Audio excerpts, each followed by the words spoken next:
Mafia boyfriend lover episode 9798999100। Chapter 97। ए flat शुरू होती है एक न्यूज स्टोरी। मुंबई। एक लड़का है जिसका नाम सौरभ सिंघानिया है। उसकी उम्र 25 साल है। सिंघानिया खानदान का सबसे बड़ा बेटा है। वो बहुत हैंडसम है और उतना ही खतरनाक लड़कियां उसके पीछे पागल हैं, लेकिन वह लड़कियों से दूर रहना पसंद करता है।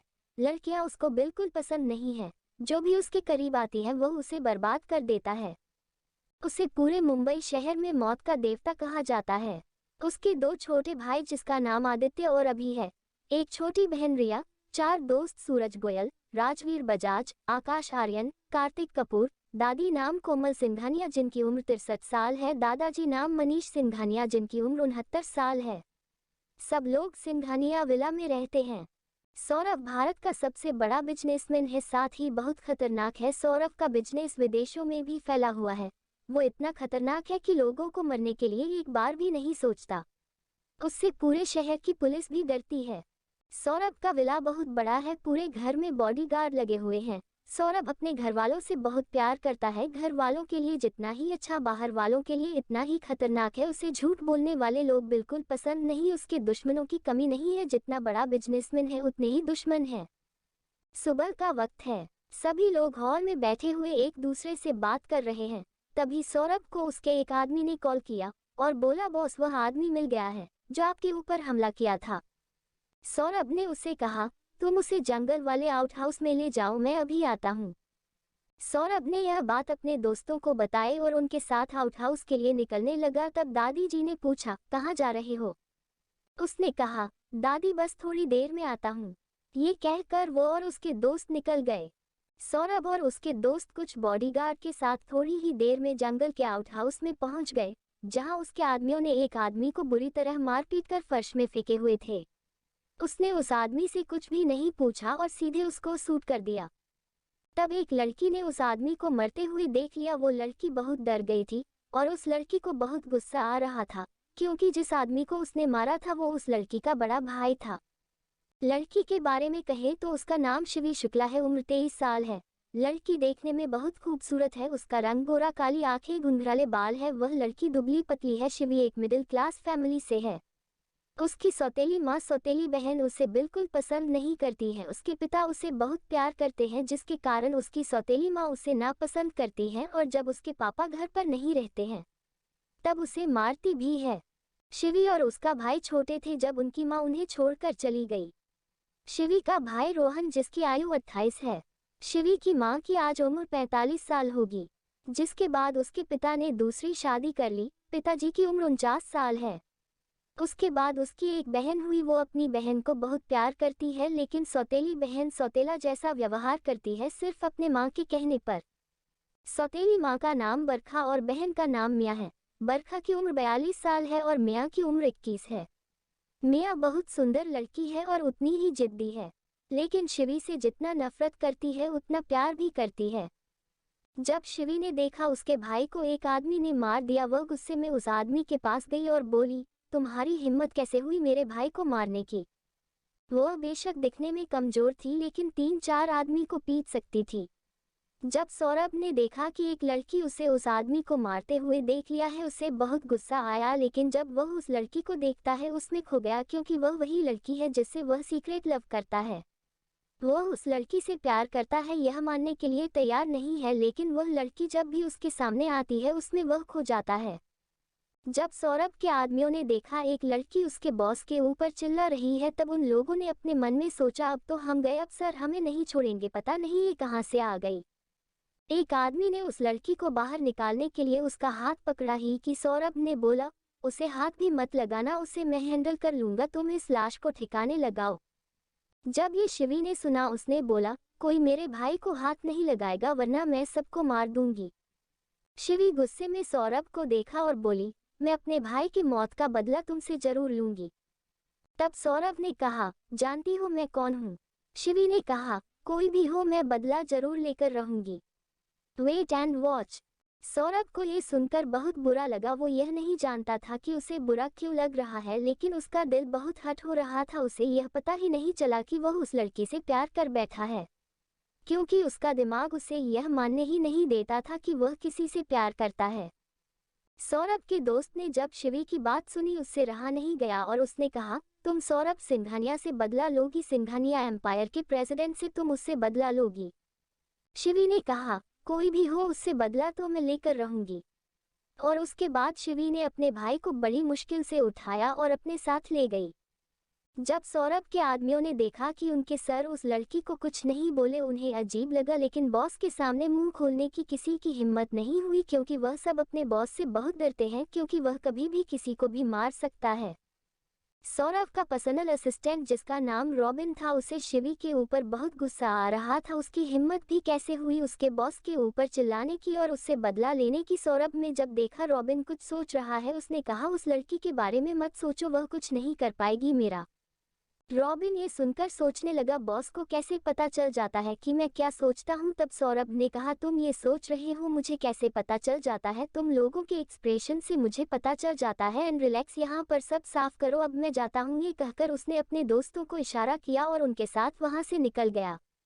कुछ देर बाद गाड़ी में राजवीर ने बोला, यार सौरभ, तुम उस लड़की को कुछ क्यों नहीं बोले, क्यों सुनते रहे, क्या तुम उस लड़की को पहले से जानते थे? तब सौरभ ने कहा, नहीं यार, तुम भी जानते हो कि मैं लड़कियों से दूर रहता हूँ, मुझे लड़कियां बिल्कुल पसंद नहीं, इसलिए उसके मुंह लगना मुझे अच्छा नहीं लगा। वह जानती नहीं मैं कौन हूँ, सिंघानिया एम्पायर का प्रेसिडेंट सौरभ सिंघानिया, जिसके सामने पुलिस भी कुछ नहीं कर सकती। तो ये लड़की क्या चीज है? कार्तिक को ये बात पता थी कि सौरभ उस लड़की से उसी के कॉलेज में मिला था। शिवी जिस कॉलेज में पढ़ती थी वह सौरभ का ही था। सौरभ उस कॉलेज का ट्रस्टी है। जब पिछली बार सौरभ और कार्तिक गए थे तब शिवी उन्हें मिली थी, तभी सौरभ को वह पसंद आ गई थी, लेकिन वो यह एक्सेप्ट करना नहीं चाहता कि उसे शिवी से प्यार है। वह शिवी के बारे में सब जानता है कि शिवी की सारी इन्फॉर्मेशन पहले निकलवा चुका है। कार्तिक चुपचाप उनकी बात सुन रहा था क्योंकि वह जानता था अगर उसने ये बता दिया तो सौरभ उसे बहुत डांटेगा। सौरभ की डेट नहीं सुनना चाहता था, इसलिए चुप था। उसके दोस्तों में देखा कि कार्तिक कुछ नहीं बोल रहा है। उन लोगों ने कहा, तू क्यों चुप बैठा है, कुछ तो बोल। कार्तिक ने कहा, मैं क्या बोलूं, सौरभ कह रहा है वह लड़की उसका कुछ नहीं कर पाएगी। तुम लोग क्यों इस टॉपिक को बार बार उठा रहे हो? चिल एंड रिलैक्स, आज तो पार्टी बनती है। तब सौरभ ने कहा, अभी पार्टी नहीं, क्योंकि वह मेरा दुश्मन नहीं था, सिर्फ एक मोहरा था। असली दुश्मन तो कोई और है, पता नहीं कौन हमसे बदला लेना चाहता है। हमें तो किसी का बुरा नहीं किया।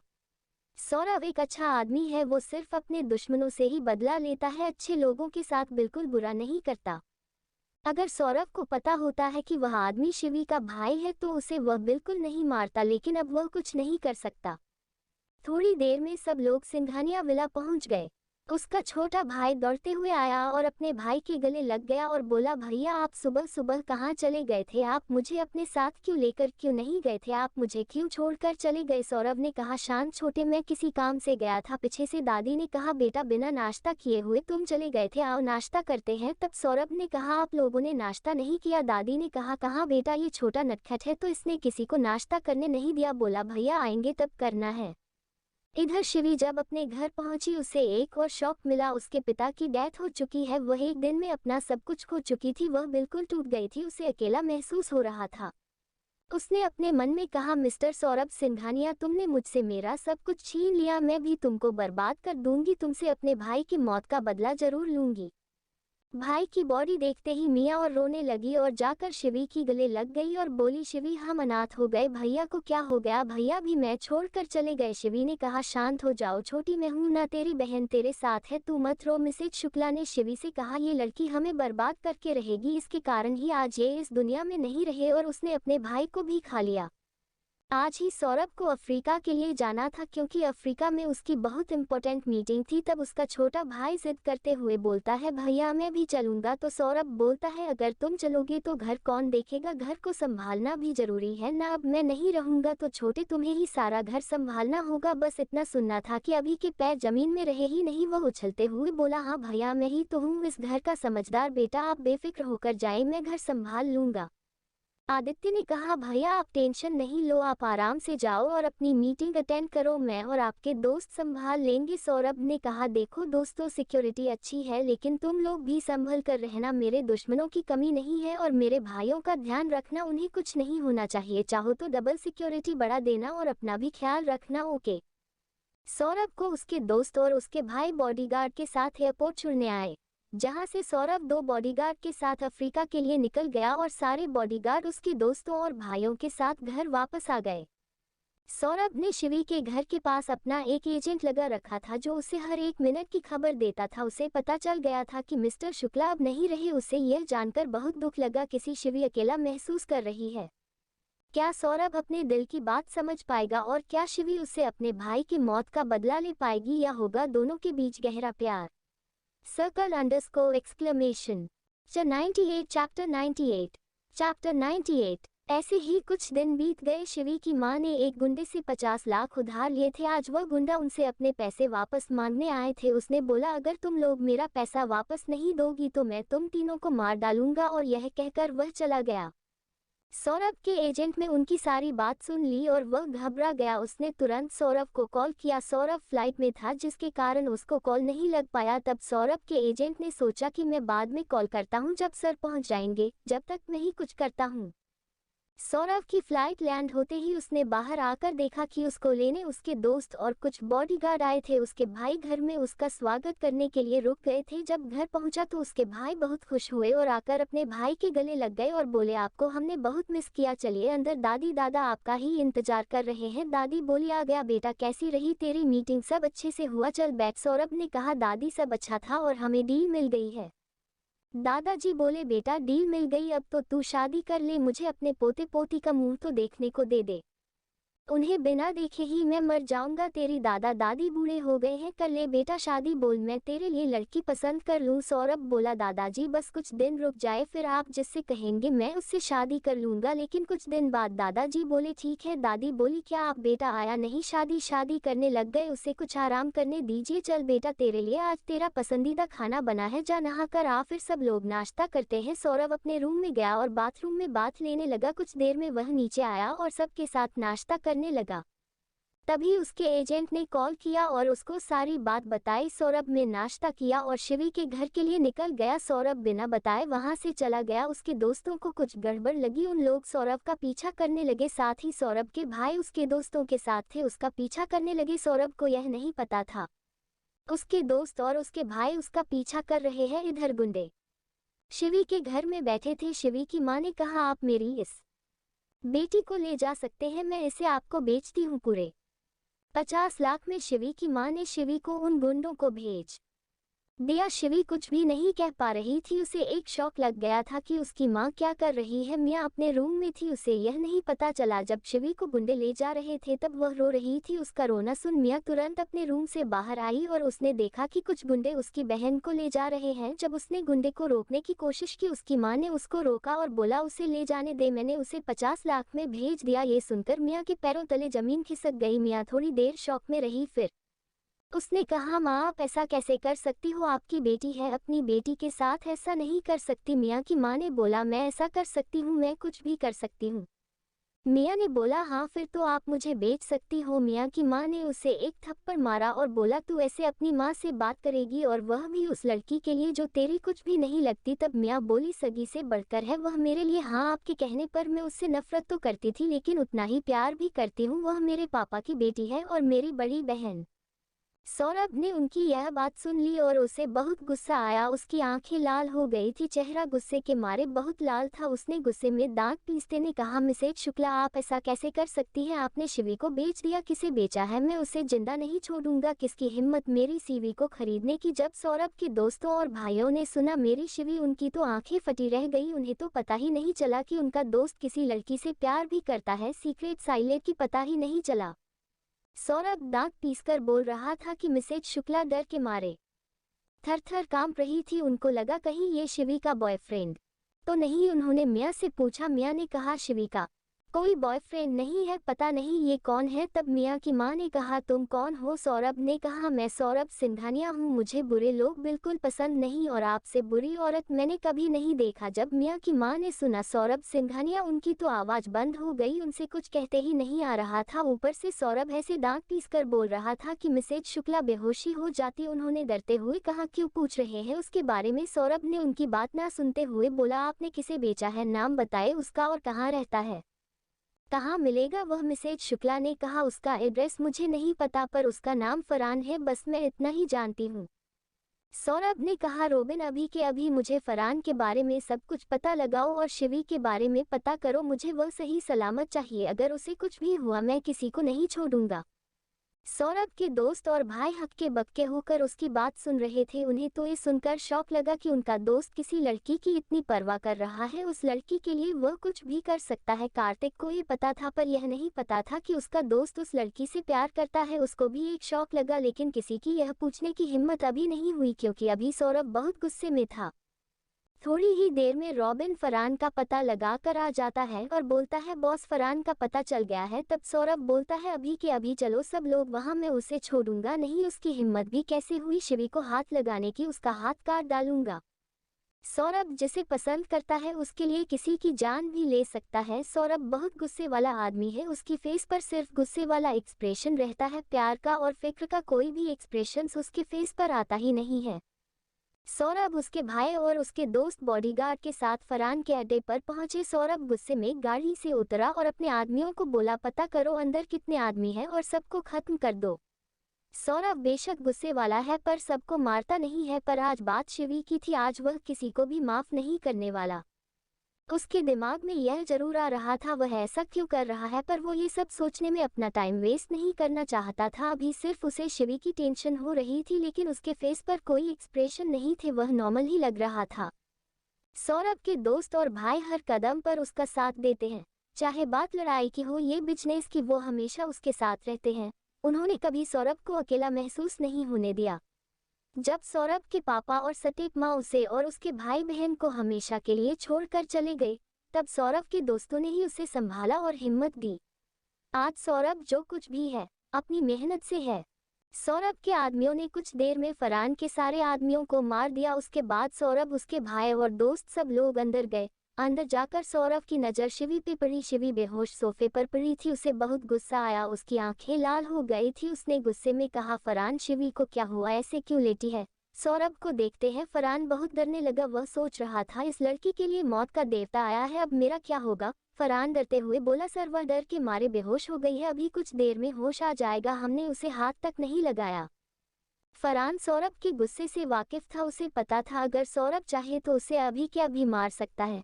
सौरभ के भाई ने कहा, भैया आप भाभी को लेकर जाए, हम इसे देखते हैं। ये सुनते ही सौरभ की आंखें छोटी हो गई और उसने अपने भाई को घूरा पर कुछ नहीं बोला और उसने शिवी को गोद में उठाया और वहां से ले गया। कुछ ही देर में सौरभ, उसके दोस्त और भाई फरहान को मारकर आ गए। अब सब लोग सिंघानिया विला के लिए निकल गए। कुछ ही देर में सारी गाड़ियां सिंघानिया विला के बाहर खड़ी थी। सौरभ ने शिवी को गोद में उठाया और घर के अंदर ले गया। दादाजी ने देखा कि उनका पोता किसी लड़की को लेकर आ रहा है। वह बहुत खुश हुए क्योंकि उन्हें लग रहा था कि वह उनकी पोता बहू है। उन्हें सौरभ की वाइफ का कब से इंतजार था, लेकिन सौरभ लड़कियों से दूर भागता है। सौरभ के बारे में बहुत अफवाह उड़ी है, सब कहते हैं सौरभ को लड़की पसंद है, लगता है वह गे है, लेकिन ऐसा नहीं था। उसे जिस लड़की की तलाश थी उसे मिली ही नहीं, और मिली भी तो एक्सेप्ट नहीं करना चाहता कि वह किसी लड़की से प्यार करता है। वह नहीं चाहता कि उसकी लाइफ में कोई लड़की आए जिससे उसके दुश्मन उसकी कमजोरी का फायदा उठा सके। उसे खुद के लिए कोई डर नहीं, उसे डर सिर्फ इस बात का है कि कहीं उसके दुश्मन उससे दुश्मनी निकालने के लिए शिवी को निशाना ना बना ले। वह अपने दिल और दिमाग के बीच लड़ता आ रहा है, लेकिन वो कितना भी कोशिश कर ले लो सच से नहीं भाग सकता। सौरभ ने उसे हॉल में लेटाया और मेड से कहा, जल्दी से पानी लेकर आओ। जब मेड पानी लेकर आई तो सौरभ ने पानी की कुछ छींटे उसके मुंह पर मारे तो शिवी को होश आने लगा। होश में आते ही वह जल्दी से उठकर बैठ गई, अपने चारों तरफ देखने लगी। जैसे ही उसने सौरभ को देखा उसे बहुत गुस्सा आया, लेकिन उतनी समय बहुत लोग होने के कारण उसने कुछ नहीं कहा, चुप रहना सही समझा। ऐसा नहीं था कि वह बहुत लोग देखकर डर गई इसलिए उसने कुछ नहीं कहा, बल्कि उसे बड़ों का सम्मान करना अच्छी तरह से आता था। दादाजी के सामने उसे चिल्लाना अच्छा नहीं लगा, इसलिए वो चुप थी।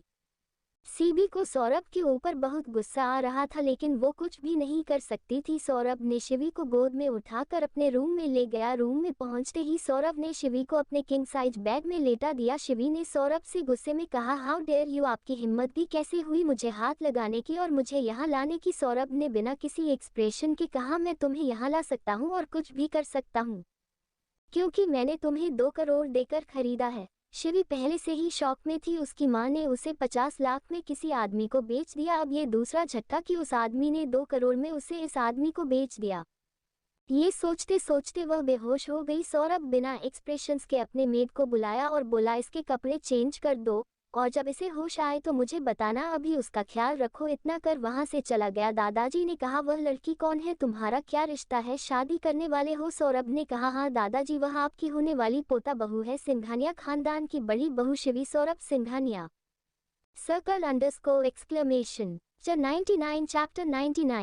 चैप्टर 99। ये सुनकर दादाजी और दादी जी दोनों बहुत खुश हुए। उन्होंने कहा, ठीक है, जब ठीक हो जाएगी हम उसके घर वालों से बात करेंगे तुम दोनों की शादी के बारे में, उसके बाद हम दोनों की शादी करा देंगे। सौरभ ने कहा, उसकी कोई ज़रूरत नहीं है क्योंकि उसकी फैमिली में कोई नहीं है। लेकिन उसके दोस्त और भाई उसे घूरकर देखने लगे। उन्हें सौरभ की बातों पर यकीन ही नहीं हो रहा था कि सौरभ किसी लड़की से प्यार करता है और शादी करने वाला है। उन्होंने सौरभ को पकड़कर एक तरफ ले जाकर एक साथ बोले, तुम शादी वह तुम्हारी होने वाली वाइफ कैसे? और तुमने हमें बताया तक नहीं, तुम उससे प्यार भी करते हो, तुमने हमसे बात छुपाई, तुम ऐसा कैसे कर सकते हो? तुम हमें अपना दोस्त नहीं मानते, तुम्हारे कारण आज हम भी सिंगल हैं। हमने आज तक कोई गर्लफ्रेंड तक नहीं बनाई, तुमने अपनी गर्लफ्रेंड बना ली। सौरभ ने कहा, शांत, मैंने किसी को अपनी गर्लफ्रेंड नहीं बनाया है, बस मैं उससे शादी अपने किसी मतलब से करना चाहता हूँ। सौरभ से राजवीर ने कहा, जहाँ तक मुझे पता है तुम इस लड़की से कुछ दिन पहले ही मिले थे जो तुम्हें बर्बाद करने की धमकी भी दी थी, बोली थी मैं तुम्हें मार दूंगी, तुम उससे शादी करोगे? सौरभ बोला, हाँ।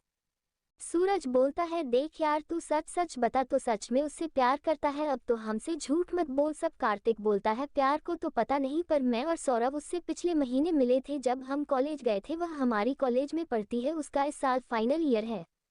आदित्य चुपचाप उनकी बात सुन रहा था क्योंकि उसे उस लड़की के बारे में कुछ नहीं पता था और उसे उस लड़की को देखकर कुछ गलत नहीं लग रहा था। उसने कहा, आपसे बदला ही क्यों लेगी? आपने उसके साथ क्या गलत किया है कि वह आपको बर्बाद कर देगी? आदित्य एक सिंपल लड़का है, उसे गुस्सा ना के बराबर आता है। घर में सबसे शांत वही है, उम्र में तो छोटा है पर सबसे समझदार है। तब आकाश ने पूरी बात आदित्य और अभी को बताई। अभी बोला, भाई आप ऐसा कैसे कर सकते हो? माना कि उसने आपको मारने की कोशिश की, पर आप जानते थे कि वह एक मोहरा है, फिर आपने उसे क्यों मारा? भाभी आपसे सच में बदला लेंगी? वह आपसे और हमसे प्यार नहीं करेगी, आपसे हमसे बदला लेंगी, वह आपको हमसे दूर कर देंगी। ये सब कहते कहते उसकी आंखें नम हो गई। सौरभ ने कहा, ऐसा कुछ नहीं होगा, तुम लोग फालतू को टेंशन ले रहे हो, चिल। अभी को भी शिवी बुरी नहीं लगी। उसने कहा, भाई भाभी मुझे बिल्कुल भी बुरी नहीं लगती, जैसा आप लोग बोल रहे हैं उन्हें देखकर तो नहीं लगता वह आपसे बदला लेंगी, कितनी शांत है वो। तब सौरभ बोलता है, चलो अभी टॉपिक बंद करो, देखो दादाजी कब से हमें बुला रहे हैं। और सब लोग दादाजी के पास जाते हैं। दादाजी बोलते हैं, बेटा देखो उस लड़की को होश आया। सौरभ बोलता है, अभी नहीं दादाजी। दादाजी बोले, उसका नाम क्या है, करती क्या है? तब सौरभ बोला, उसका नाम शिवी है और वह हमारे कॉलेज में पढ़ती है, फाइनल ईयर की स्टूडेंट है। तभी दादी जी आती हैं और बोलती है, देखो मैं उस लड़की के लिए कुछ कपड़े और ज्वेलरी लाई हूँ, उसे पसंद तो आएंगे ना? कार्तिक बोलता है, क्यों नहीं आएंगे, जरूर आएंगे। तभी अभी बोलता है, आपको ज्यादा पता है कि मेरी भाभी को क्या पसंद आएगा? तो सौरभ अभी और कार्तिक को छोटी आंखें करके घूरता है। कुछ देर बाद सारे लड़के गार्डन में बैठे हैं और कुछ बिजनेस की बातें करते हैं। तभी मेड सौरभ के पास आकर बोली, बिग बॉस, लगता है मैम के साथ बहुत जुल्म हुआ है, उनके शरीर में मारपीट के निशान है, वह जख्म ताजे हैं, जख्म को देखकर लग रहा है कल ही उन्हें किसी ने मारा है। ये बात सुनते ही सौरभ, उसके भाई और उसके दोस्त सभी लोग दौड़कर सौरभ के कमरे में गए। मेड रीना ने शिवी को पीठ के बल लेटा रखा था। सौरभ आकर ब्लैंकेट को उठाकर सिर्फ उसकी पीठ को ही देखा और बोला, मैं डॉक्टर को फोन करता हूँ। और यह कहकर उसने डॉक्टर को फोन लगाया। डॉक्टर नैना उनकी फैमिली डॉक्टर है। वह सिंघानिया विला आकर सीधे सौरभ के रूम में चली गई। वह सौरभ के बेड पर किसी लड़की को देखकर हैरान थी। वह मजाक करते हुए बोली, क्या बात है, सबको लगता है आप गया हो, मुझे भी यही लगता था। आप तो बीच में ही बात काटते हुए सौरभ बोला, डॉक्टर नैना, मैंने आपको इलाज करने के लिए बुलाया है, ना कि मैं गया हूँ या नहीं हूँ इसके लिए नहीं। आप अपना काम पूरा कीजिए। और इतना कहकर सौरभ अपने बेडरूम से अटैच बार में चला गया, उसके पीछे उसके भाई और दोस्त। चले गए। सौरभ बार में जाकर वाइन पीने लगा और अपने मन में एक प्लानिंग करने लगा। वह कुछ सोच ही रहा था, तभी डॉक्टर नैना आई और बोली, उनके जख्म देखकर लगता है किसी ने उन्हें बेरहमी से मारा है। ये सुनते ही सौरभ गुस्से के मारे लाल हो गया। तभी डॉक्टर नैना बोली, घाव में ये दवाई लगाना है, कल सुबह तक उन्हें होश आ जाएगा। जख्म ज्यादा गहरे नहीं है, लेकिन उन्हें भरने में थोड़ा टाइम लगेगा, पर कोई दिक्कत नहीं है, जल्दी ठीक हो जाएंगी। और कुछ प्रॉब्लम हुई तो आप मुझे बुला सकते हैं। इतना कहकर डॉक्टर नैना वहां से चली गई। सौरभ भी वाइन की ग्लास को रखा और रूम में आ गया। रूम में आते ही अपने दोस्तों और भाइयों को बोला, तुम लोग जाओ आराम करो, कल सुबह मिलते हैं, गुड नाइट। सबने गुड नाइट का रिप्लाई किया और अपने अपने रूम में चले गए। सौरभ के दोस्त उसी के साथ उसी के घर में रहते हैं। यह नहीं था कि उनके पास घर नहीं था, उनका घर है, लेकिन सारे दोस्त साथ में रहना पसंद करते हैं, इसलिए वह सौरभ के घर में ही रहते हैं। दोस्तों के जाने के बाद सौरभ शिवी को देखकर अपने मन में कुछ सोचने लगा और बोला, यही सही रहेगा, मैं यही करूंगा, ये करना ठीक होगा। उसके मन में बहुत ही खतरनाक प्लान चल रहा था। ये प्लान शिवी को कोई नुकसान नहीं पहुंचाने वाला था, लेकिन उसकी लाइफ पूरी चेंज करने वाला था। सौरभ एक खतरनाक इंसान है शिवी के लिए। सौरभ एक खूनी है जिसने उसके भाई को बड़ी ही बेरहमी से मार डाला। सौरभ के मन में क्या चल रहा था ये तो वही जानता था। आदित्य के बारे में कहें तो उसकी उम्र 24 साल है। वह समझदार और मजाकिया है। अभी की उम्र 21 साल है और वह छोटा होने के साथ साथ उतना ही जिद्दी भी है। सौरभ की बहन रिया जिसकी उम्र 23 साल है, वह शिवी की बेस्ट फ्रेंड है। वह बहुत समझदार है। सौरभ के दोस्त कार्तिक, आकाश, राजवीर, सूरज, ये चारों बिल्कुल एक जैसे। इनकी उम्र भी सेम है, सभी 25 साल के हैं। ये दोस्त एक दूसरे के लिए जान दे सकते हैं तो किसी की जान ले भी सकते हैं। यह एक दूसरे की जान है। कार्तिक और राजवीर, इन्हें कम गुस्सा आता है, लेकिन आकाश और सूरज को सौरभ जितना गुस्सा आता है। लेकिन सारे दोस्त बहुत समझदार है। ये चारों दोस्त मिलकर सौरभ का बिजनेस संभालने में मदद करते हैं। सिंघानिया एम्पायर सौरभ, उसके भाई और दोस्त मिलकर चलाते हैं। इन्हीं 7 लोगों की मेहनत के कारण आज सिंघानिया एम्पायर दुनिया की सबसे बड़ी कंपनी है। सुबह बेडरूम के खिड़की से लगे हुए पर्दों से चलकर सूरज की किरणें शिवी के ऊपर पड़ने लगी। शिवी की आंखों में पड़ते ही उसकी आंखें खोलने लगी। खुद को किसी के रूम में देखकर थोड़ा घबरा गई। फिर उसे याद आया कि उसे सौरभ अपने रूम में ले आया था। वह थोड़ा रिलैक्स हुई। फिर जब उसने खुद को देखा तो उसने जल्दी से खुद को ब्लैंकेट से ढक लिया, क्योंकि उसके शरीर में कोई कपड़े नहीं थे। मेड रीना ने दवाई लगाने के बाद शिवी को कोई कपड़े नहीं पहनाए थे। तभी शिवी की नज़र सौरभ पर पड़ी। सौरभ बेडरूम के सोफे में बैठकर अपने गोद में लैपटॉप लेकर काम कर रहा था। शिवी अपने मन में उल्टा पुल्टा सोचने लगी। वह सौरभ को आंखें फाड़ फाड़ पर देखे जा रही थी। उसने अपनी जिंदगी में इतना हैंडसम इंसान नहीं देखा था। सौरभ काम करते समय प्रोफेशनल लग रहा था। सौरभ के चेहरे पर अलग ही नूर था जो उसे सबसे अलग बना रहा था। शिवी ने सोचा कहीं उसने उसका फायदा तो नहीं उठा लिया। शिवी अपनी किस्मत को कोसने लगी। सौरभ ने शिवी को देखा और बोला, तो तुम उठ गई। उसने शिवी का फेस देखकर ही पता लगा लिया था कि शिवी क्या सोच रही है। उसने लैपटॉप कॉफी टेबल पे रखा और उठकर उसकी तरफ आने लगा। शिवी घबरा गई और ब्लैंकेट को कसकर पकड़ लिया और पीछे खिसकने लगी। सौरभ बेड के पास आया और बोला, कुछ भी उल्टा पुल्टा सोचने की जरूरत नहीं है, मैंने तुम्हारे साथ कुछ भी नहीं किया है। रही बात कपड़ों की तो मेरी मेड रीना ने चेंज किए हैं। घाव में दवाई लगाने के कारण उसने तुम्हें पूरे कपड़े नहीं पहनाए थे। शिवी ने कहा, आपने मुझे उन गुंडों से बचाया। सौरभ बोला, मैंने उन्हें 2 करोड़ देकर तुम्हें यहाँ लाया है। जानती हो 2 करोड़ में कितनी जीरो होते हैं? तुम अपनी पूरी जिंदगी में इतना नहीं कमा सकती। शिवी मन में ही नम आवाज से बोली, अरे हाँ, इसने तो कल ही बताया था कि मुझे उन गुंडों से खरीद के लाया है। तभी सौरभ बोला, अब तुम मेरी चीज हो, अब तुम इसी घर में रहोगी और मैं जैसा बोलूंगा तुम्हें वैसा करना होगा। शिवी मन में ही नफरत से बोली, मुझे तो इसके घर में आना ही था अपना बदला लेने, लेकिन कुछ बहाना ही नहीं मिला इस घर में आने का। लेकिन मुझे अब तो कुछ करना ही नहीं पड़ा, यह मुझे खुद ही अपने घर ले आया। लगता है इसे खुद बर्बाद होने का शौक है। शिवी थी तो ताकतवर, लेकिन दिल से कमजोर थी। मतलब वह ताकतवर गुंडे और खतरनाक लोग को देखकर थोड़ा डर जाती थी। उसका हाल अभी यही हो रहा था। वह सौरभ को देखकर डरने लगी। अभी सौरभ बहुत डेंजर लग रहा था, क्योंकि वह बहुत रुडली बात कर रहा था जिसे देखकर कोई भी डर जाता।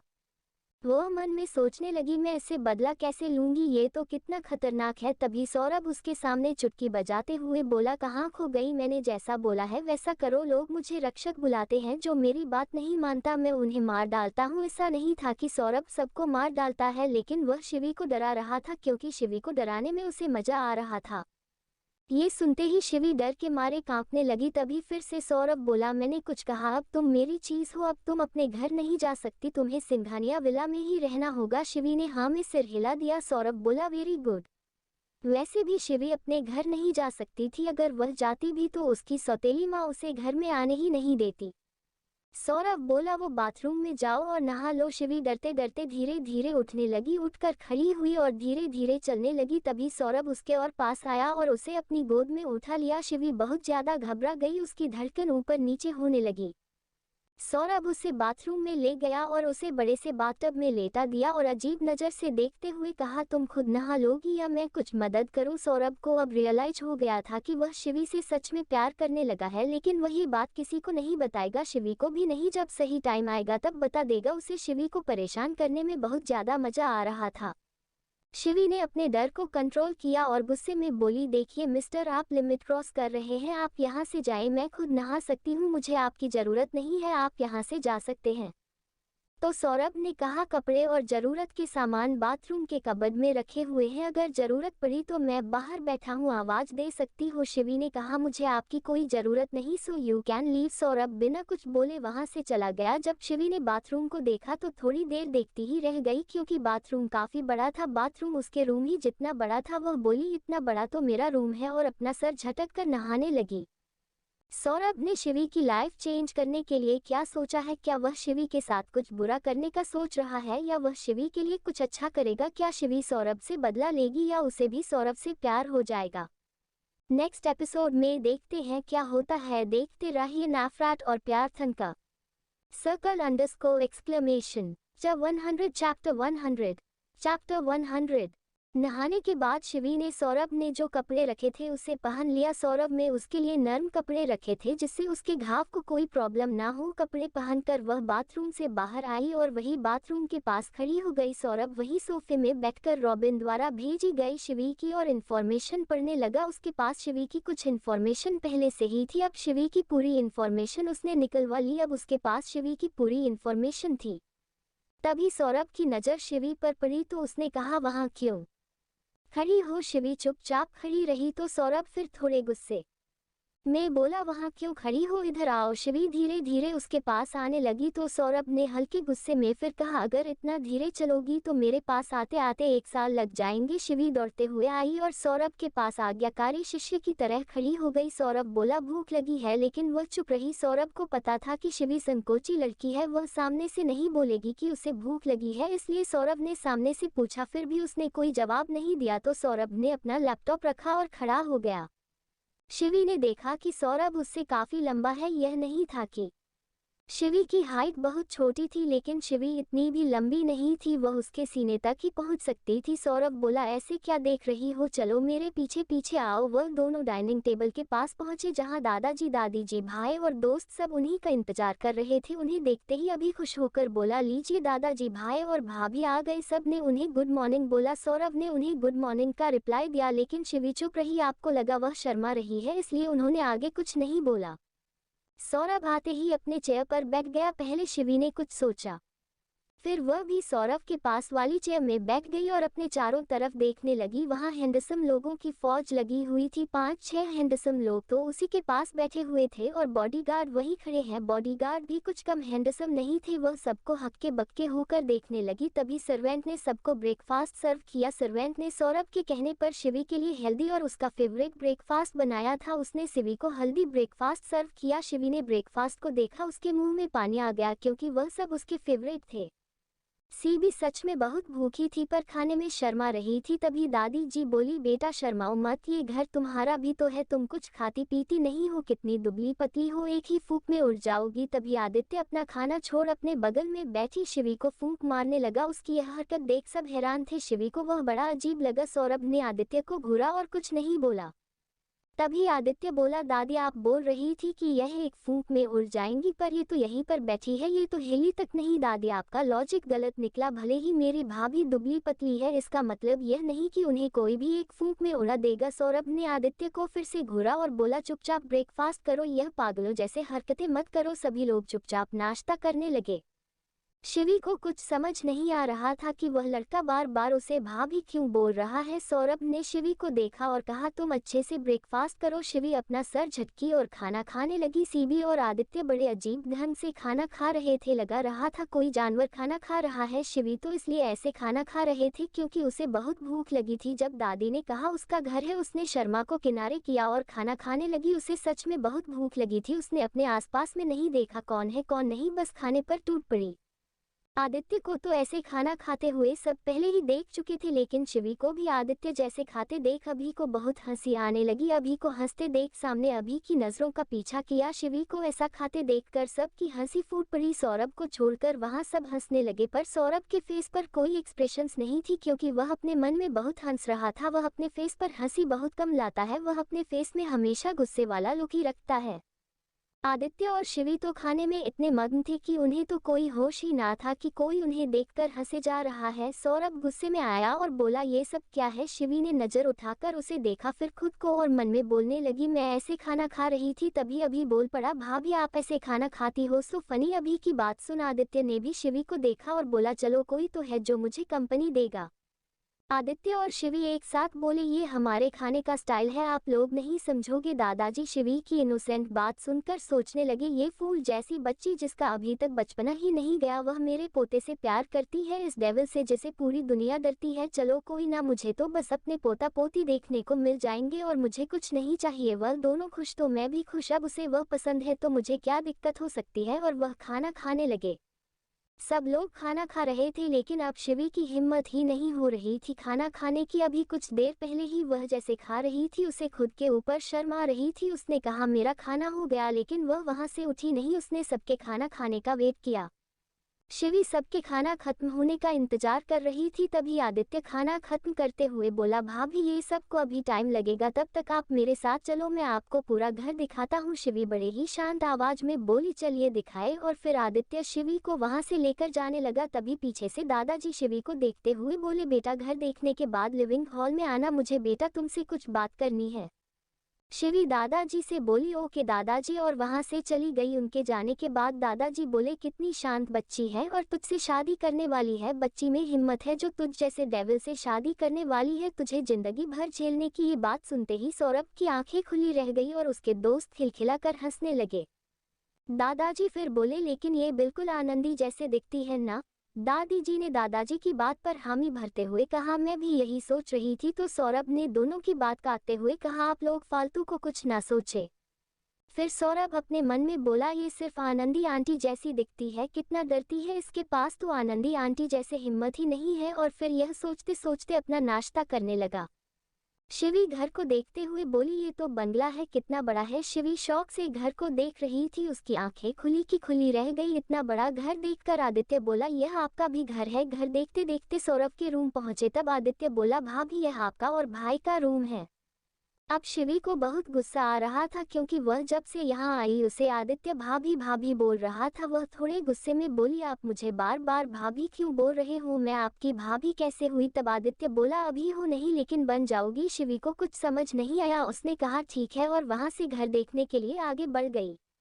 सब अपना ब्रेकफास्ट करके हाल में आकर शिवी और आदित्य का इंतजार करने लगे। शिवी और आदित्य हाल की दूसरी ओर की दीवार में लगी फोटो फ्रेम के पास पहुंचे। वहां दो फोटो फ्रेम थी, दोनों फोटो फ्रेम में फैमिली फोटो थी। तब शिवी बोली, आदित्य ये सब लोग कौन हैं।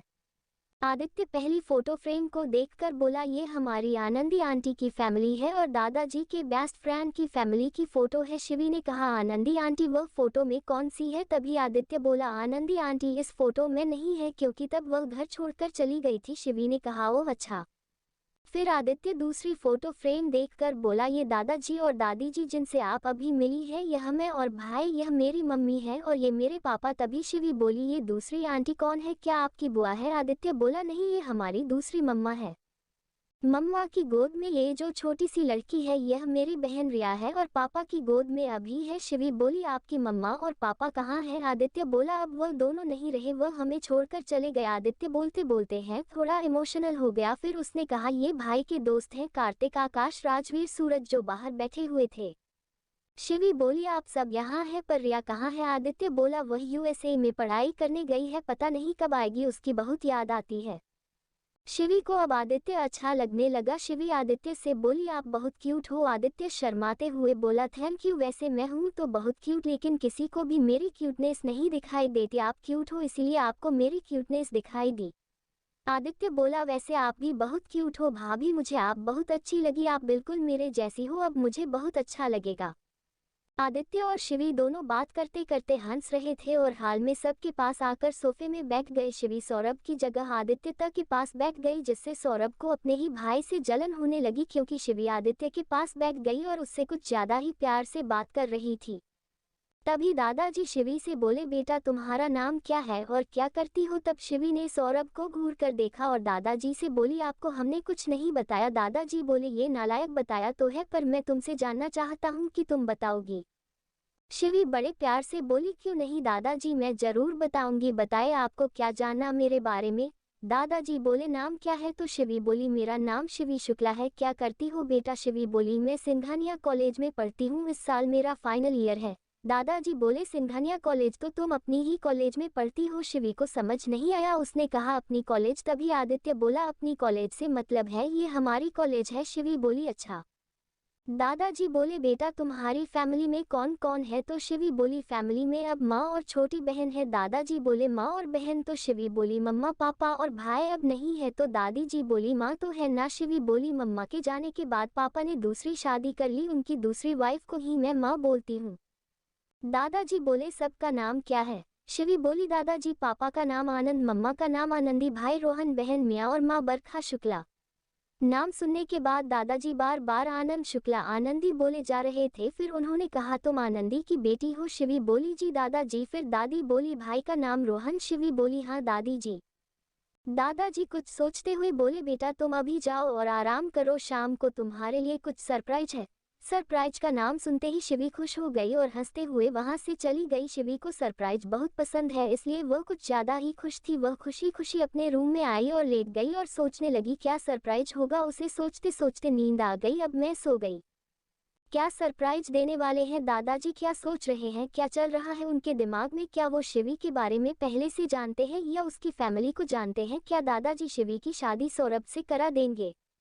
नेक्स्ट एपिसोड में देखते हैं क्या होता है शिवी के साथ। यूज क्या सरप्राइज मिलता है? सरप्राइज यूज शॉक देगा मेन खुशी वो टू नेक्स्ट एपिसोड में पता चलेगा। मिलते हैं नेक्स्ट एपिसोड में। TBTK के लिए बाय बाय। इतना प्यार देने के लिए थैंक यू। आई होप आप लोगों को यह स्टोरी अच्छी लगेगी। कमेंट में जरूर बताएंगे आप लोगों को यह स्टोरी कैसी लगी। हमारे साथ जुड़ रहिए और पढ़ते रहिए यह स्टोरी एंड कमेंट में जरूर बताइएगा कैसा लगा यह episode. Thank you. Smiling face दिल एंड इसके पैल की स्टोरी आप सबको कैसे लगी?